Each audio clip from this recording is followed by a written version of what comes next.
l'existence de Georges Vaudely lors de la cérémonie qu'ont fait les camarades cheminots en 1993. Donc c'est la première inauguration de la plaque qui a été posée au parking SNCF Vaudely, donc avec Roland Ris. Et c'est lors de cette commémoration que j'ai appris qui était Georges Vaudely. Donc il est né le 15 juin 1900 à Schweighouse, d'un père cheminot dans une famille pauvre, une famille protestant orthodoxe. Et donc la famille a résidé 4 ans à Schweighouse et elle est partie ensuite à Suffelheim et à Haguenau.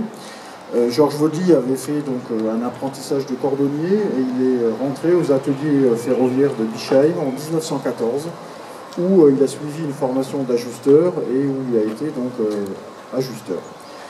4 ans plus tard, en 1918, donc vous savez, à l'époque, l'Alsace était allemande, il a été incorporé dans la marine de l'Empire à Wilhelmshaven et c'est là qu'il s'est engagé politiquement dans la Ligue spartakiste donc de Rosa Luxembourg et de Karl Liebknecht, à laquelle il a adhéré. Et avec les marins et les soldats allemands, il a pris part à la révolution spartakiste allemande. Donc à un âge quand même, il était très jeune. Ça explique pourquoi il y a une citation de Karl Liebknecht sur la plaque de Georges Vaudely, qui est pas loin d'ici, au secteur fédéral des cheminots CGT. Il y a une plaque avec une citation de Karl Liebknecht, donc qui était un des dirigeants de la Ligue spartakiste. Donc par la suite, il a décidé d'apprendre la langue française, puisqu'il ne savait pas parler français, et il s'est rendu à Paris, où il s'est fait embaucher dans les usines d'aviation Farman, et c'est là qu'il a commencé son engagement syndical dans les luttes sociales de cette usine métallurgique. Il y a rencontré entre autres Pierre Sénart, et ça l'a aidé bien entendu à approfondir son engagement militant au sein de la CGT. Il était adhérent donc, depuis 1920 du Parti socialiste français, et ensuite, lors de la scission entre la section française de l'Internationale socialiste et la section française de l'Internationale communiste, il a choisi d'adhérer à la SFIC, qui est devenue ensuite le Parti communiste français. Il s'est marié en 1923 avec une Alsacienne, donc Salomé Felten, et il a ensuite donc quitté Paris pour se réinstaller en Alsace et réintégrer les ateliers de Bischheim. Donc Georges Vaudely a une grosse dimension politique qui nous rappelle les spécificités de l'Alsace, puisque c'est une histoire qui est complètement particulière, puisque le Parti communiste français en Alsace a scissionné en juillet 1929, c'est la seule région où ça s'est produit. En 1929, donc il y a une scission entre le Parti communiste français et le KPO, le Communist Partei Opposition, qui en fait, cette scission s'est faite sur la question de l'indépendance et de l'autonomie de l'Alsace. Donc à l'époque, c'était une question centrale en Alsace, la question de l'autonomie, et donc le Parti communiste français n'était pas favorable à l'indépendance, à l'autonomie de l'Alsace, et donc une partie des communistes alsaciens ont scissionné et créé le KPO. Georges Vaudely, lui, il a choisi de rester au Parti communiste français. Et donc, pour la petite histoire, c'est une histoire tragique, puisque une grande partie des dirigeants du KPO, je pense notamment à Charles Hubert, qui a été le premier maire communiste d'une grande ville en France, puisqu'il a été maire de Strasbourg. Donc Charles Hubert et Maurer, les deux fondateurs historiques du KPO, ont fini, bien des années plus tard, par rejoindre les nazis. Sur la question de l'autonomisme et de l'indépendance, puisque les nazis avaient promis aux Alsaciens de leur donner l'autonomie lorsqu'ils arriveraient au pouvoir. Évidemment, ils n'ont pas tenu leur promesse, mais une partie donc, du KPO a fini par rejoindre le NSDAP. Voilà, ce qui est aussi, évidemment, ce qui a laissé beaucoup de traces dans le mouvement ouvrier alsacien. Donc, Georges Vaudely, lui, il avait choisi de rester dans le Parti communiste français. Il est donc parti en 1929 en URSS, il a rédigé un certain nombre de travaux en allemand, et la commission des cadres du Parti communiste soviétique avait noté dans son dossier très bon à suivre pour l'école léniniste de Moscou.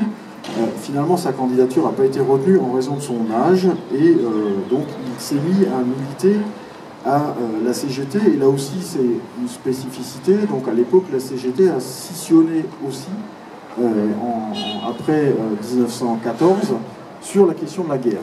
Donc en 1914 arrive un gouvernement d'union nationale, c'est ce qu'on a appelé l'union sacrée, hein, où il fallait faire l'union sacrée pour se lancer dans la guerre contre l'Allemagne. Et il y a une partie de la CGT qui a intégré l'union sacrée, et il y a une autre partie qui a refusé l'union sacrée en disant que les ouvriers français n'avaient pas à combattre leurs camarades allemands. Et cette partie-là, c'est la CGT U, et Georges Rodi est parti à la CGT U. Donc ensuite, il a beaucoup travaillé pour réunifier les syndicats CGT et CGTU et réunifier les syndicats professionnels. Puisqu'à l'époque, il y avait beaucoup de syndicats professionnels corporatistes dans le secteur ferroviaire. Et donc, il a travaillé pour que tout le monde soit réuni dans le même syndicat. Et c'est là qu'il a été élu, donc en 1930, secrétaire général de l'Union des syndicats des cheminots d'Alsace-Lorraine. Il a donc continué de mener son activité politique parallèlement à son activité syndicale, et il a été candidat en 1932 à la mairie de Molsheim et aux législatives de 1936, donc ce qui a donné naissance au Front populaire, où il n'a pas eu de succès, puisqu'il n'a pas été élu ni à la mairie ni aux législatives, mais il s'est employé à développer l'idée unitaire qui devait assurer le succès et la victoire du Front populaire.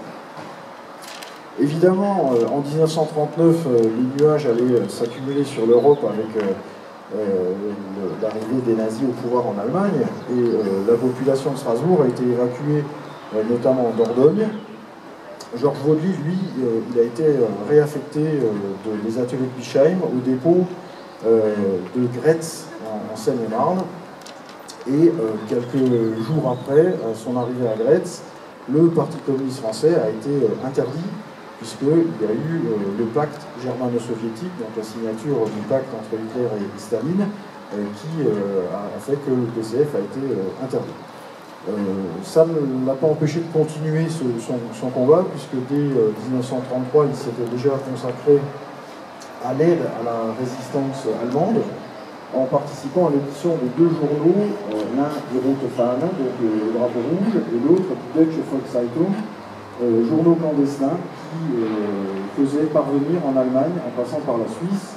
Il a donc dans ces journaux animé des grandes campagnes de soutien aux militants antifascistes qui étaient victimes des nazis déjà dès 1933. Je pense notamment à Ernst Thälmann, qui est peut-être le plus connu, avec Lieselotte Hermann, qui faisait partie des opposants au régime hitlérien. En 1935, il a été l'un des organisateurs des Olympiades ouvrières européennes de musique et de chant à Strasbourg. Donc ces Olympiades, en fait, l'objectif c'était d'être une alternative aux Jeux Olympiques des nazis de Berlin en 1936. Donc il y a eu des Olympiades ouvrières à Strasbourg, il y en a eu notamment au niveau international en Espagne. Voilà, donc il a été mobilisé en 1939. Au dépôt de Gretz à Mainvilliers, et il a été donc envoyé dans une compagnie du génie d'Épinal, la première compagnie spéciale, au camp de Saint-Benoît en Seine-et-Oise. Son activisme politique a fait qu'il a été renvoyé à Gretz au bout de 6 semaines et arrêté le 30 avril sur son lieu de travail. Il a été interné dans divers camps. À partir du 30 avril, transféré à Fort-Barreau, à Royaubon en Isère, et il s'y est évadé le 2 septembre 1940 pour rejoindre la région parisienne, après de longues journées de marche. Il a donc été condamné à 10 ans de prison par défaut par le tribunal militaire de Lyon pour désertion. Il a donc refusé l'annexion de l'Alsace-Lorraine par le Reich, et donc il s'est engagé dans la résistance clandestine à partir de ce moment-là, puisque étant condamné, il ne pouvait plus se permettre d'apparaître publiquement, et donc il a pris un pseudonyme, il s'est laissé pousser la moustache, et il a en fait mis en place un mouvement de résistance qui s'est appuyé donc sur le réseau de la CGT des cheminots, donc dans les centres de Basse-Lutz, de Montigny-les-Metz, de Sarreguemines, de Bischheim et de Mulhouse, avec donc des adjoints, Georges Materne pour le Bas-Rhin et Jean Burger pour le Haut-Rhin. Et donc sur ce réseau des syndicalistes CGT cheminots, il a donc bâti ce qu'on a appelé le réseau Mario, qui s'occupait donc de saboter les exploitations ferroviaires et d'organiser les filières de passage entre les zones françaises et les zones annexées pour faire évader les prisonniers français, mais aussi les prisonniers allemands, soviétiques, polonais, qui étaient dans les camps allemands installés en Alsace-Lorraine. Il a aussi participé donc à des diffusions de tracts en français et en allemand pour développer, continuer de développer la solidarité franco-allemande malgré la guerre et dans la résistance au nazisme. Donc les cheminots du groupe Mario, ils ont mis en place 2 filières pour faire passer clandestinement la frontière vers la France. L'une qui passait par Agondange, l'autre qui passait par Moyeuvre-Grande. Et là aussi, c'est assez original parce qu'à Moyeuvre-Grande, il s'est donc appuyé sur le syndicat CGT, qui était interdit aussi à l'époque, mais sur les camarades de la CGT, des mineurs de fer, donc les mineurs de fer de Moyeuvre-Grande, qui faisaient passer clandestinement les prisonniers dans les wagonnets de mine. Ils les installaient dans les wagonnets de mine, ils leur faisaient passer la frontière, évidemment clandestinement. Georges Vaudely a échappé plusieurs fois à la police, notamment le 21 septembre 1941, où il a réussi à convaincre l'inspecteur de police de le libérer. Malheureusement, le 30 octobre 1942, il a été donc arrêté à Chatou, en Seine-et-Oise, incarcéré à la préfecture de police, à la prison de la Santé, à la prison de Fresnes, et remis à la Gestapo. Mais c'est bien la police française, vichiste, qui l'a arrêté et qui l'a remis à la Gestapo, qui a obtenu son transfert le 18 novembre et le 16 janvier 1943, il a été transféré au camp de sécurité, comme ça se disait à l'époque, de Schirmeck, où il fut mis au secret dans une cellule. Ce fut là le début d'un long calvaire, puisqu'il y a suivi de nombreux interrogatoires là-bas, et au siège de la Gestapo, qui est pas loin d'ici, rue Sélénique, à Strasbourg, où il a été torturé et battu. À la même époque, Maurice Thorez, qui était à Moscou, avait rédigé une évaluation où il disait Georges Vaudely est membre du comité central, membre du bureau régional d'Alsace, administrateur du syndicat des cheminots CGT d'Alsace et de Lorraine. Il est très intelligent et capable. Il a été l'un des principaux soutiens du parti dans la lutte contre le groupe dégénéré Hubert Moret. Donc c'était le groupe qui avait fini par intégrer le parti nazi. Et donc, sur sa mort, il y a un débat qui est encore à l'heure actuelle pas clos. Il y a plusieurs versions. Donc il y a une version qui dit qu'il serait décédé dans sa cellule à Schirmeck. Il y a une version qui dit qu'il est décédé rue Sélénique à Strasbourg. Il y a une version qui dit que sa mort a été camouflée en suicide par pendaison et que les tortionnaires nazis auraient organisé une mise en scène en le pendant post-mortem. C'est cette version-là qui est reprise par l'acte de décès officiel. Bon, l'acte de décès ayant été établi par les autorités nazies, on ne peut pas accorder vraiment de crédit, mais bon. Toujours est-il qu'il a été ramené ensuite au camp de Schirmeck et il a été brûlé au four crématoire du camp du Struthof après sa mort. Donc là aussi, il y a une autre version qui est reprise par certaines brochures du Parti communiste français d'après-guerre, selon lequel il aurait été emmené au Struthof le 2 avril et pendu au Struthof. Bon, je pense que c'est pas utile d'avoir des polémiques sur les circonstances de sa mort. Il a bel et bien été tué par la Gestapo suite aux tortures qu'il a subies. Et donc il a été fait à titre posthume chevalier de la Légion d'honneur avec les grades de sous-lieutenant, décoré de la Croix de guerre avec les palmes et la médaille de la Résistance, et il est devenu le symbole de la Résistance en Alsace-Moselle. Il est aussi connu en Auvergne, puisque son nom a été donné au principal camp et maquis FTP de la région d'Auvergne à partir de mars 1943 déjà, en Haute-Loire. Donc l'actualité aussi, je pense, du combat de Georges Vaudely, c'est que le combat contre le racisme, contre l'antisémitisme, Malheureusement, il n'est pas terminé.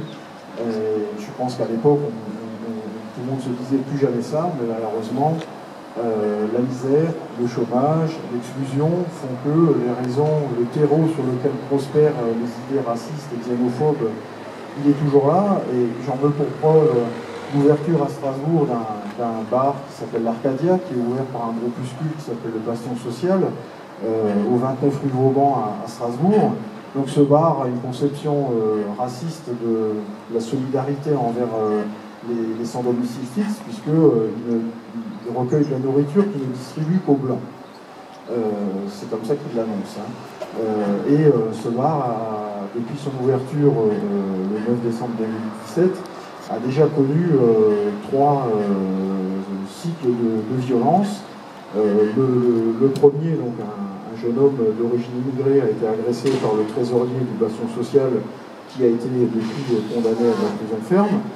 Ensuite, 2 personnes ont été agressées dans le tram, plus le conducteur du tram qui s'est interposé, qui lui aussi a été agressé. Et dernièrement, le 28 mars, donc c'est très récent, un groupe d'étudiants a été agressé lors d'un collage d'affiches du Bastion Social à l'Esplanade.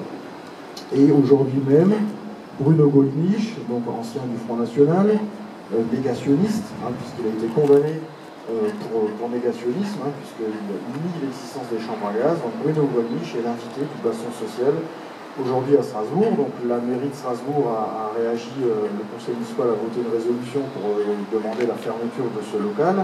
Donc nous-mêmes, CGT, on est organisé dans un collectif qui demande aussi la fermeture des Bastion Social, mais je pense que ça illustre bien, malheureusement, le renouveau de ces idées racistes, antisémites, xénophobes. L'autre point qui montre aussi que l'extrême droite relève la tête, c'est à la dernière manifestation contre les ordonnances Macron, il y a 3 semaines, Florian Philippot, donc fondateur des Patriotes, qui s'est permis de venir à la manifestation, alors qu'évidemment il n'était pas du tout bien vu, donc on l'a évidemment empêché de prendre part à la manifestation, mais je pense que c'est le signe que ces gens-là en fait, ressortent du bois et reviennent sur la place publique avec leurs idées nauséabondes. Troisième élément, c'est le décès de Madame Mireille Knoll, qui a été assassinée parce qu'elle était juive. Donc ça montre bien que même en 2018, les idées antisémites continuent de prospérer. Et donc le combat de Georges Wauty est plus que jamais d'actualité. Et je pense que malheureusement, les idées d'extrême droite, elles influencent bien au-delà de leur sphère politique, puisque lundi a débuté un débat parlementaire sur la loi pour une immigration maîtrisée et un droit d'asile effectif. Cette loi ce projet de loi que nous combattons, puisqu'il est marqué par la suspicion vis-à-vis des migrants, la pénalisation et l'atteinte aux libertés fondamentales des migrants, alors que la France est le 16e pays en Europe pour l'accueil des migrants. Donc, contrairement à ce qu'on dit, il n'y a pas de flot ou de flux ou de vagues d'immigration. Nous ne sommes que le 16e pays pour l'accueil des migrants. Donc le combat de Georges Wauty, pour nous, il reste effectivement d'actualité sur cette partie-là de lutte contre l'antisémitisme, lutte contre les idées d'extrême droite. Et effectivement, je pense que c'est un bel exemple pour nous. Et moi, j'y pense souvent quand je regarde les gamins qui ont à peu près l'âge de Wauty quand il s'est engagé. Je me dis, à l'époque quand même, 16 ans, je pense à lui, je pense à Henri Krasuki, et il y en a malheureusement bien d'autres. Tous ces gens voilà, adolescents, je pense à moi-même quand j'étais ado, c'est quand même assez... voilà, il faut le faire quand même quand on a 15 ans, quand on a 16 ans, de s'engager syndicalement, de s'engager politiquement, de s'engager dans la résistance. C'est vrai que nous, à côté, on se sent tout petit parce qu'on risque d'être vie professionnelle, mais on risque pas notre vie, habité aujourd'hui en France en 2018, et là, voilà, on est fait dans une époque où s'engager, c'était s'exposer à la mort. Et ce sont des gens qui sont allés la tête haute, fiers de leurs idées, et qui se sont battus jusqu'au bout, et qui sont morts pour la France. Merci.